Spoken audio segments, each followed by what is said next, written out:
These type of political rallies are heavily secured. What can you tell us about the security measures in place to prevent something like this, specifically outside the rally perimeter? Well, there's an enormous amount of preparation for any visit of a president, a former president, or first lady for that matter. We've covered many of them, probably a dozen I've done myself with the Secret Service in Lowell and in Boston.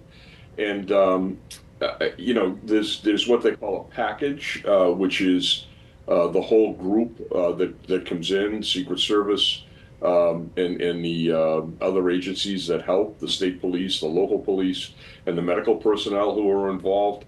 But the Secret Service are a self-contained unit.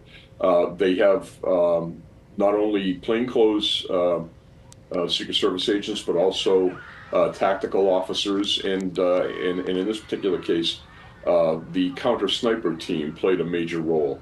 And there's a lot of attention paid. There's a perimeter set up. Everybody that goes into that perimeter is cleared through magnetometers, so they don't have weapons. But the perimeter can only be so large. And quite frankly, a president has much more protection than a vice president or a first lady or a former president. I'm sure that the campaign plays a role in this. The bottom line is this: they can't cover everything.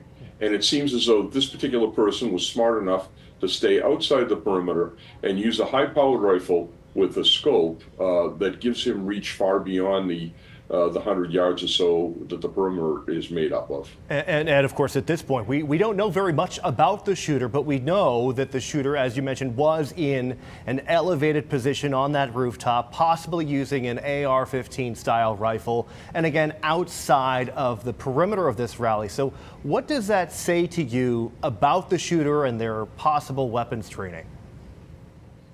Well, this is someone who has access to a long-range weapon or standoff weapon that can be fired, hundreds of yards, and so it's unclear as to what kind of expertise he has with that weapon.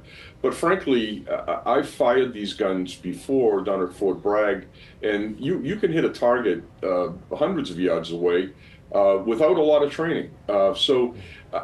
He may have spent some time on a range. I wouldn't say that it's likely this is his first time firing the gun, but it's not that complicated to get a shot off accurately with these weapons. There are many unanswered questions right now. Secret Service, the FBI, several other agencies, which you mentioned earlier, are now investigating. What happens now on the ground there in Butler County to figure out how this could happen?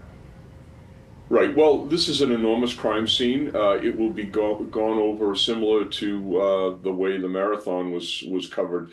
They have their special response teams coming in from Washington and from around the country to collect evidence, to exploit electronic devices the individual had, to execute search warrants on the individual's home and cars. They will do, with a fine-tooth comb, they will go through everything this person has done over the last several years to try to get a sense for whether or not he's a lone actor, a lone wolf, which, if someone is intent on doing something and not afraid of dying in the process, it's very difficult to guard against.